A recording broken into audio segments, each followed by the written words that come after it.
দূরত্ব সূত্র দিয়ে আসলে কি কি অঙ্ক করা যেতে পারে, আরো কি কি ধরনের অঙ্ক আছে বইয়ে, সেটা আমরা একটু দেখি। তো আমরা কিছু কনসেপ্ট নিয়ে আগে চিন্তা করি। যে ধরা যাক আমাদেরকে একটা ত্রিভুজ দিয়ে দিল, বা ত্রিভুজের তিনটা শীর্ষবিন্দু দেওয়া হচ্ছে, এ বি সি। এবার বললো যে তিনটা শীর্ষবিন্দু তোমাকে জাস্ট দিয়ে বললো যে দেখাও যে ত্রিভুজটি একটি সমবাহু ত্রিভুজ, বা বলতে পারে দেখাও যে একটি সমকোণী ত্রিভুজ বা সমদ্বিবাহু ত্রিভুজ, আমরা জানি। তো এখন এইগুলা যদি প্রমাণ করতে বলে আপনার কি কি দেওয়া আছে, জাস্ট শুধু দেওয়া আছে হচ্ছে ত্রিভুজের তিনটা স্থানাঙ্ক ব্যবস্থা, অর্থাৎ তিনটা শীর্ষবিন্দু স্থানাঙ্ক দেওয়া আছে, আর কিছু বলা নেই। তাহলে সমবাহু সেখান থেকে কিভাবে প্রমাণ করবে? সমবাহু যদি হতে হয় এই ত্রিভুজের বৈশিষ্ট্য কি হবে? এ বি এসি বিসি এই সবকটা বাহু কি হতে হবে? সমান হতে হবে, সব বাহু সমান, এই জন্যই সমবাহু। বা সমদ্বিবাহু হতে হলে কি হতে হবে? সমদ্বিবাহু যদি বলতে চাই তাহলে কি দেখবো? হয়তো এরকম হতে পারে যে এ বি আর এসি সমান কিন্তু বিসি সমান না, অর্থাৎ যে কোনো দুইটা বাহু হয়তো সমান হবে আর একটা সমান হবে না। বা সমকোণী যদি বের করতে বলে, যে ধরলাম যে একটা সমকোণী ত্রিভুজ চিন্তা করলো, তা তখন আমরা কি করবো? যে পিথাগোরাস মেইনটেইন করছে কিনা, অর্থাৎ অতিভুজ স্কয়ার সমান হচ্ছে লম্ব স্কয়ার ইকুয়াল প্লাস ভূমি স্কয়ার হচ্ছে কিনা। আচ্ছা, তো এই যে তাহলে আমরা কি করতেছি, যে একটা জিনিস খেয়াল করি যে পিথাগোরাসও যদি চিন্তা করি যে এটা একটা সমবাহু ত্রিভুজ, সমকোণী ত্রিভুজ, তাহলে এখানে কি বলবো যে এবি স্কয়ার ইকুয়ালস টু কি হচ্ছে? BC square plus AC square যদি হয় তাহলে আমরা বলতে পারবো হ্যাঁ এটা সমকোণী ত্রিভুজ। তার মানে কি ব্যাপারটা কি? আমরা আসলে কাদের নিয়ে কাজ করতেছি? আমরা বাহুর দৈর্ঘ্য নিয়ে কাজ করতেছি। এক্স্যাক্টলি।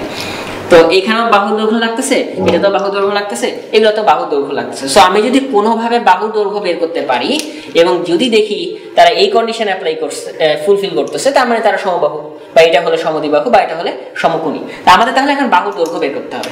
আর আমাদের কি দেওয়া আছে? বিন্দুর স্থানাঙ্ক দেওয়া আছে। বিন্দুর স্থানাঙ্ক দেওয়া থাকলে কি বাহুর দৈর্ঘ্য বের করা যায় না? অবশ্যই যায়। কিভাবে? এ আর বি তুমি জানো, তাহলে বাহুটা কি আসলে এ থেকে বি এর দূরত্ব না? এই দূরত্বটা যদি বের করতে পারি এটা মানে কি আসলে এ বি বাহুটা। একইভাবে এসি বের করতে পারবো, বিসি বের করতে পারবো।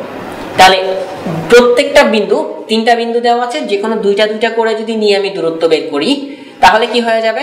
যে আমি সবকটা বাহু কিন্তু জেনে যাব। এবার আমরা যদি দেখি যে কোন সূত্রতে বা কোন কন্ডিশনে সে অ্যাপ্লাই মেইনটেইন করা হচ্ছে, তার কি হচ্ছে যে এই তিনটা যদি হয় তাহলে সমবাহু, এটা হলে সমদ্বিবাহু, এটা হলে সমকোণী। তার মানে আমাকে আগে শুরুতে কি করতে হবে? বাহুর দৈর্ঘ্য বের করতে। এই টাইপের যে অঙ্কগুলো আছে ত্রিভুজের অঙ্ক, সেটা আমাদের বইয়ে আছে। আসলে আমরা যে 3.1 করছি, 3.1 এর 8 নাম্বার অঙ্ক 13-2, এটাও ত্রিভুজ দিয়ে। তারপরে হচ্ছে 12 নাম্বার, সেটা সমবাহু প্রমাণ করতে বলছে। তারপরে 16 নাম্বার, সেটা সমকোণী প্রমাণ করতে বলছে। এগুলো হচ্ছে এই ত্রিভুজের ব্যাপারটা। তাহলে আমরা একটা অঙ্ক দেখি যে কিভাবে আসলে এই অঙ্কগুলো পরীক্ষাতে লিখতে হবে। 8 নাম্বার অঙ্কটা দেখি। এখানে বলছে যে দেখাও যে 3 8 8 3 এবং -2 3 বিন্দু ত্রয় একটি সমদ্বিবাহু ত্রিভুজের শীর্ষবিন্দু। তার মানে আসলে আমাদের সেকেন্ড কন্ডিশনটা ফুলফিল করতে হবে। তাহলে শুরুতে কি লিখবো? যে মনে করি এ বি সি ত্রিভুজের শীর্ষবিন্দু ত্রয়, এ হচ্ছে 3 8, নাম দিয়ে দিলাম, বি হচ্ছে সি হচ্ছে। মনে করি কেন? কারণ আমরা এটা নাম ধরে নিচ্ছি। এবার আমরা ওই যে কি বলছিলাম যে বাহুর দৈর্ঘ্য বের করবো। তাহলে আমি যদি এ বি বের করতে চাই, তার মানে কি এই দুটা বিন্দুর মধ্যবর্তী দূরত্ব, তাহলে কি হচ্ছে? x1 - x2 whole square plus y1 - y2 whole square. So এখানে তাহলে কি আসে? -5 স্কয়ার, তার মানে হচ্ছে 25 প্লাস 25, সেটা হচ্ছে √50। একইভাবে কি কি বের করবো? বিসি বের করবো। তাহলে √8 মাইনাস কি হয়ে যাবে? এটা -2, তাহলে বিষয়টা কিন্তু প্লাস হয়ে যাবে। এটা একটু মাথায় রাখবা যে এটা যদি বিয়োগ ফলের পরে আবার মাইনাস আসে তাহলে ওটা প্লাস হয়ে যাবে। প্লাস 3 - 3 হোল স্কয়ার, তাহলে এটা তো আন্ডার, এটাতে কিছু থাকে না। তার মানে হচ্ছে এখানে হচ্ছে √100, তাই না? যে 8 আর 2 10, 10 স্কয়ার 100, তার মানে এখানে হচ্ছে 10 আসবে। আরেকটা কি বের করবো? সেটা হচ্ছে CA, সেটা কি? -2 - 3 whole square plus -3 - 8 whole square. তাহলে এখানেও দেখতেছি -2 - 3 মানে কি? -5, সেটাকে স্কয়ার করলে হবে 25, এটা আসবে 25, তার মানে কি √50। সো আমাকে বলছে কিন্তু সমদ্বিবাহু, তার মানে কি যে কোনো দুইটা সমান হইতে হবে। এবং আমি দেখছি যে এ বি হচ্ছে √50, সি √50 এবং 3 নাম্বারটা কিন্তু 10, এটা সমান হয়নি। সো তাহলে আমরা কি বলতে পারবো? যে যেহেতু এ বি সমান সি এ এবং বিসি সমান না, সুতরাং ত্রিভুজটি সমদ্বিবাহু ত্রিভুজ। এটা আসলে আমাকে দেখাইতে বলছে। তো এইভাবে আমরা তাহলে বোর্ড পরীক্ষায় লিখতে হবে। এই অঙ্কগুলো হয়তো মাঝে মাঝে আসতে পারে, তো এগুলো একটু লিখবো। ঠিক আছে, তাহলে ফার্স্টে লিখবো, তারপর দূরত্বগুলো বের করে কোন কন্ডিশন অ্যাপ্লাই হচ্ছে সেই অনুযায়ী আমরা অ্যান্সারটা লিখবো। তাহলে সমবাহু বলা মানে কি, তিনটে আসলে সমান আসতো। সমকোণী বলা মানে কি, এবি বিসি সি বের করে দেখতাম যে পিথাগোরাস অ্যাপ্লাই করা যাচ্ছে কিনা। তো এই আসলে সব মানে এই পর্যন্ত সবই সেম, তারপর কোন কন্ডিশনে ম্যাচ করতেছে সেই অনুযায়ী আমার অ্যান্সারটা হবে আসলে এটা। তো এই অঙ্কগুলো তাহলে ত্রিভুজের অঙ্ক, এই 8, 13, 2, 12 আর 16 এটা তোমরা দেখবে। এবার ত্রিভুজ ছাড়াও আর কি থাকতে পারে, চতুর্ভুজ দিয়ে থাকতে পারে। তাহলে চতুর্ভুজেরটা আমি জাস্ট অঙ্ক হয়তো দেখাবো না, আমি জাস্ট বলে দিব যে কিভাবে করতে হবে। তো চতুর্ভুজের ব্যাপারটা কি, যে আমরা সাধারণত 4 ধরনের চতুর্ভুজ নিয়ে পড়ালেখা করি। একটা হচ্ছে আয়তক্ষেত্র, এটাকে একটু ঠেলা মারলে কি হয়ে যায়, সমান্তরিক হয়ে যায়। আর হতে পারে বর্গক্ষেত্র, এটাকে একটু গুতা মারলে রম্বস। তাহলে আয়ত, সামান্তরিক, বর্গ আর রম্বস। তাহলে ত্রিভুজের ক্ষেত্রে আমাদের কি দেওয়া ছিল প্রশ্নে মনে আছে, যে 3টা শীর্ষবিন্দু দেওয়া ছিল, বলছে যে কোন ত্রিভুজ হবে সেটা বের করো। চতুর্ভুজের ক্ষেত্রে এরকম কি বলা থাকবে, যে 4টা শীর্ষবিন্দু দেওয়া থাকবে, বলবে দেখাও যে এটা একটা আয়ত না সামান্তরিক না বর্গ না রম্বস, এইসব আমাকে বের করতে বলবে। তো এখন তাহলে ব্যাপারটা কি, 4টা শীর্ষবিন্দু ধরলাম এ বি সি ডি।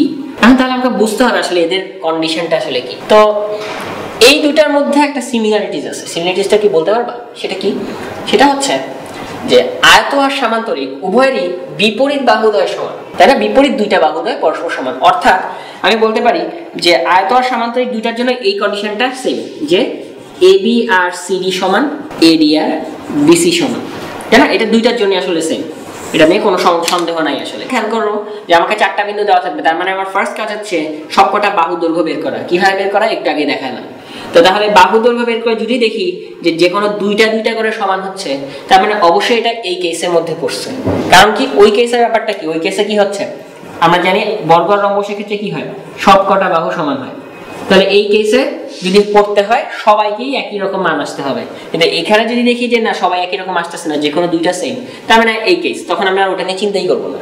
আর যদি দেখি সবাই সমান, তাহলে এই কেস, তখন আমি এই দুটা নিয়ে চিন্তা করবো না। তাহলে প্রথমে আমরা এটা ডিফারেন্সিয়েট করে নিলাম যে আসলে কোন কেসের মধ্যে পড়বে, এবং কিভাবে বের করবো, ওই যে বাহু দৈর্ঘ্য বের করলেই আমরা আসলে দেখি বুঝতে পারবো যে কোনটাতে পড়ছে।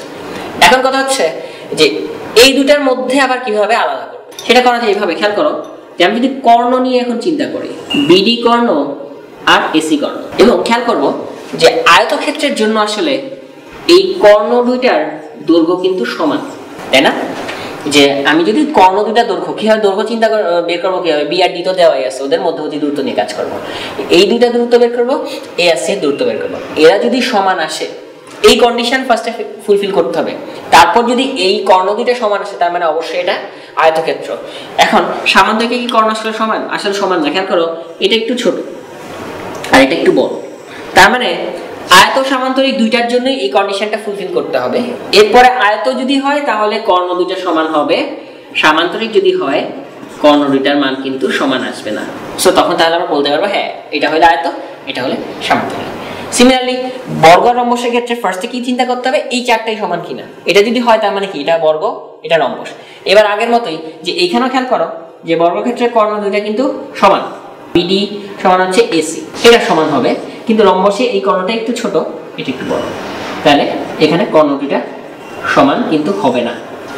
সো এবার তাহলে আমরা বলতে পারবো তার মানে আমাদের আসলে মোট কয়টা দূরত্ব বের করতে হবে, 6টা দূরত্ব, 4টা বাহু আর 2টা কর্ণ। এই 6টা দূরত্ব হিসাব করে কিন্তু আমরা বলতে পারবো, প্রথমে বাহুগুলো দিয়ে বলতে পারবো কোন কেসে পড়তেছে, এবার কর্ণ দিয়ে বলতে পারবো ওই কেসের মধ্যে কোনটাতে সে যাচ্ছে। যদি সমান হয় তাহলে আয়ত বা বর্গ এই কেসের জন্য, আর সমান না হলে এই কেসে সামান্তরিক, এই কেসে রম্বস। এইগুলো ওভাবে দেওয়া আছে, দিয়ে বিন্দু 4টা লিখে দূরত্বগুলো বের করে তারপরে কেসগুলো লিখবা। এই সুতরাং এখানে দেখা যাচ্ছে এটা বা এটা দেখা যাচ্ছে, তাহলে বলতে পারি এটা আয়তক্ষেত্র। ত্রিভুজের মতো করে লিখলেই হবে আসলে। তাহলে এটা হচ্ছে চতুর্ভুজের অঙ্ক। এই চতুর্ভুজের অঙ্কগুলো কোনটা আছে আমি একটু বলে দিই। বইয়ের 3.1 এর 9 নাম্বার এখানে বলছে বর্গ প্রমাণ করো, তারপরে 10 নাম্বার এখানে বলছে আয়ত প্রমাণ করো, 11 নম্বরে বলছে সামান্তরিক প্রমাণ করো, আর 14 নম্বরে বলছে রম্বস প্রমাণ করো। তো এই 4টা কেসের জন্য 4টা অঙ্ক দেওয়া আছে, তোমরা ত্রিভুজের মতো করে ওভাবে লিখে করে ফেলবে।